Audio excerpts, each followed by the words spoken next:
เทรดตามแนวโน้มของตลาดจะสามารถสร้างกำไรได้บ่มาเบิ่งคลิปนี้นำกันก่อนอื่นเลยเราต้องมาเบิ่งกราฟเนาะกราฟหรือว่าแท่งเทียนแต่ละกราฟเนาะว่ามันเป็นอะไรโครงสร้างของมันเป็นไซด์เวย์หรือเทรนขาขึ้นขาลงมาเบิ่งกันก่อนเนาะตอนนี้จังได้มีกราฟใดเป็นเทรนขาลงงามบ่อืมทองคำกำลังเป็นแดงๆแล้วเนาะทองคำเนาะอืมดอทคอยดอทคอยมา XRP มาจะเทรดอยู่ในกราฟของ XRP เนาะ XRP กำลังเป็นแนวโน้มขาลงเลยเนาะปอสุดสายเลยมา XRP เลยงบเอามา100เนาะ100เหรียญหรือว่า2ล้านปลายนั่นเองจากคูณเงิน4ไม้เนาะจะเดินเงินอยู่ที่7 15 30ไม้สุดท้าย all in เนาะ48 4ไม้เท่านั้นเนาะ4ไม้มาจะเก็บกำไรเพียงแต่20เหรียญเนาะ20เหรียญมาเก็บกำไร20เหรียญเนาะงบ100จะสามารถสั่งกำไรได้บ่มาเป็นออเดอร์ต่อไปเลยออเดอร์นี้จังได้มาบริหาร4ไม้เนาะถ้าพลาดบ่เกิน4ไม้ก็กำไรเนาะถ้าพลาด4ไม้ถือว่าพอร์ตเฮาแตกเนาะมาแน่นอนเนาะการเทรดมีได้มีเสียและความเสี่ยงก็สูงเนาะมาเฮามีเป้าหมายเนาะ20เหรียญเทรดตามแผนการเนาะมาแนวโน้มเป็นขาลงแบบนี้เนาะมาปรับมา7เหรียญเฮาสิตามขายเลยเอาเด้อนี่ขายโครงสร้างมันเป็นขาลงเนาะขาลงเนาะตามแนวโน้มของตลาดไปเลยมาตามขายลงมาเนาะออเดอร์แรก$7เนาะมาจังหวะนี้ขึ้นปอแฮงซื้อดันขึ้นไปหลายแท้บ่ว่าแนวโน้มสิเฮ็ดเฮาเนาะมาเวลายังหลายอยู่4วิสุดท้ายแฮงซื้อกินเต็มเลยเนาะปอดโอเคถือว่าพลาดไปเนาะออเดอร์แรกแหกโค้งไปเลยมาออเดอร์แรกแหกโค้งกับคูณเงินขึ้นไปเนาะคูณเงินขึ้นไปโอกาสเฮา4ออเดอร์เนาะถ้าพลาดบ่เกิน4เฮามีกำไรแน่นอนมายังจะตามแนวโน้มอยู่เนาะมันยังบ่ทันปรับตัวเทื่อเนาะแนวโน้มขาลงคักๆเลยเนาะมาขาลงก็จัดขายเลยขายตื่มเนาะหรือว่ามันกำลังสิสวนเทรนขึ้นไปบ่มาถ้ามันเขียวขึ้นไปน่าสิปรับโครงสร้างเป็นเทรนขาขึ้นแล้วเนาะเอามาตามโครงสร้างขาลงเนาะตามแนวโน้มมาเอาเดี๋ยวนี้ปิดแดงงาม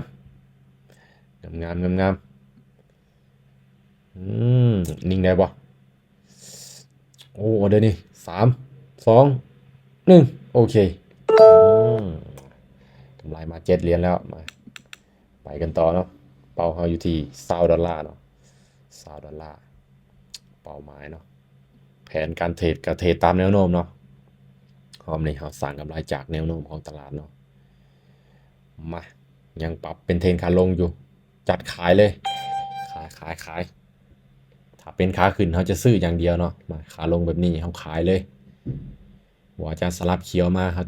ก็จะขายเนาะเพราะว่ามันเป็นเทรนขาลงลงมาเนาะมาออเดอร์นี้รุ่นเบิ่งนำกันโอกาสเป็น3แดงเขียว1ก็มีเนาะเพราะว่าสูตรลับก็ใส่ตลอดเนาะมาออเดอร์นี้ย่อใส่ลงมาให้เฮาได้บ่ย่อลงมาปอแฮงซื้อมาจังได้โอ้โหแฮงซื้อดันกินเต็มเลยปอดดีได้บ่2 1บ่ได้นะบ่ได้โอ้โหมาคูณเงินอีกครั้งเนาะพลาดเฮาคูณเงินวินเฮาจึงเดินเงินเสมอเนาะมาโครงสร้างยังเป็นขาลงอยู่เนาะหรือว่ามันจะปรับตัวเป็นเทรนขาขึ้นบ่มายังเป็นขาลงอยู่เนาะมาขายอย่างเดียวเลยมาถ้ามันเป็นเทรนงามเขาจึงจะตามไปที่ฝั่งซื้อเนาะแต่ว่าโซนนี้มันยังเป็นโครงสร้างขาลงอยู่มันตีขึ้นมาแบบนี้มาออเดอร์นี้ลง ลงได้โอ้มาก็บ่การันตีเนาะว่ามันสิลงให้เฮาได้บ่แต่มาลุ้นเบิ่งนำกันว่า1วิมีผลเนาะตอนนี้ยังเป็นแดงอยู่ถ้ามันนิ่งถือว่าเฮาวินงามๆเนาะมาอื้อฮือจังได้อ๋อนี่โอ้เป็นเขียวเนาะเป็นเขียวเฮาผ่านมา2ออเดอร์แล้วเนาะมาไม้ที่3จัดไปถ้าพลาด4ออเดอร์ถือว่าจบเนาะมาปรับเป็นเทรนค่าขึ้นบ่แนวโน้มของตลาดเนาะว่าโอกาสลงก็มีอยู่แล้วมาจะขายตื่มเนาะขายมาขึ้นมา4แท่งแล้วเนาะมาเบิ่งกันว่ามันสิขึ้นเป็นแท่งที่5หรือว่ามันจะผลักตัวให้เฮาวินเนาะออเดอร์นี้มาเอาตามขายรัวๆเลยเรายังบ่ซื้อจักไม้เลยเนาะมาลงมาว้าลูกพี่อื้อหื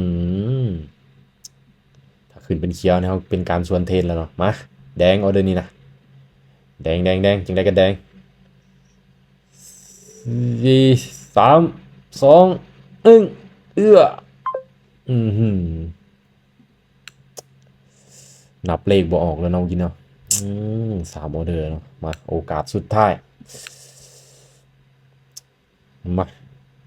ไม่ออินออิน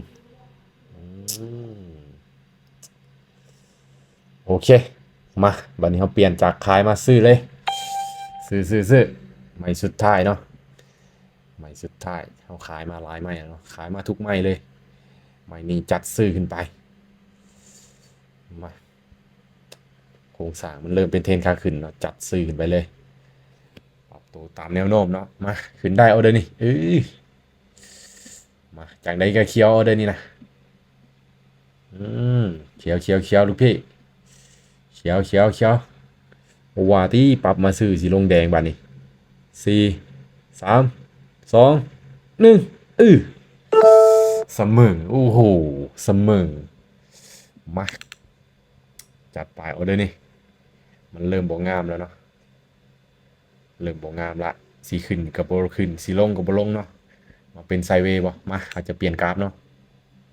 กราฟได้เป็นขาลงเนาะเขาสิใส่เลยแนวโน้มเนาะดอทคอยกราฟได้ดีทุกคน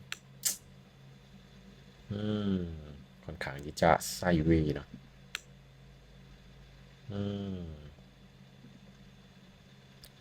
BNB มาขายเลยเอาเดี๋ยวนี้ BNB กำลังเป็นเทรนโครงสร้างขาลงมาจัดขายเลยเอาเดี๋ยวนี้ขายจังใดกระแดงเอาเดี๋ยวนี้นะเอาเทคนิคเขาไปก่อนเนาะตามแนวโน้มตลาดโอ้โหขาลงงามเลย BNB เนาะนิ่งได้ปะวิสุดท้าย3 2 1โอเคปอดไม่คูณเงินเกือบรับมากำไรยังอยู่7เหรียญอยู่เนาะมาคูณเงินเลยไม่นี่นะ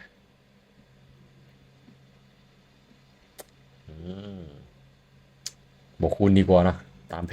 นเกือบมาขายมา7เหรียญเนาะจัดขายลงมาแนวโน้มขาลงเนาะเขียวพักโตแดงลงมาต่อออเดอร์นี่นะโอ้ลงมาหยอกขึ้นไปคืนเนาะมาแต่ก็มาลุ้นเบิ่งนำกันออเดอร์นี่โอ้โหดีเนาะเฮาบ่คูณเงินไปเอายังเดินเงินตามระเบียบยังมีวินัยอยู่พลาดบ่เป็นหยังเนาะกำไรเฮาบ่หายโอ้ขึ้นไปยาวแต่ลูกพี่แฮงซื้อเกือบ100%แล้วเนาะโอ้โหโครงสร้างตลาดบ่ค่อยงามเนาะมาเดี๋ยวนี้กำไรบ่ฮอดเป้าจักเทื่อเนาะเดี๋ยวปึ๊บยังเป็นขาลงอยู่เนาะมาถ้าเป็นขาลงขายเลยขายมามั่นใจเอาเดี๋ยวนี้ขายอีกบาทนึงขายอีก 3เขียวแดง1จังหวะนี้นะมั่นใจมั่นใจมามั่นใจมั่นใจจัดไปเออแนวโน้มขาลงมาลงมาลงมาลงมาอืมลงมาลงมาสมกับไม่มั่นใจเนี่ยมั่นใจมั่นใจเอาเด้อนี่จังใดก็แดงโอ้โหคือขึ้นไปบานนี้ยอปอดไม่มั่นใจ3 2โอ้โหขึ้นไปขึ้นไปท้ายหวีเนาะเมื่อกี้นี้เอาไป15ไปอีกเป็น25เนาะมาเอาเด้อนี่ไปหา15เลยโอ้ไม่มั่นใจพลาดเนาะ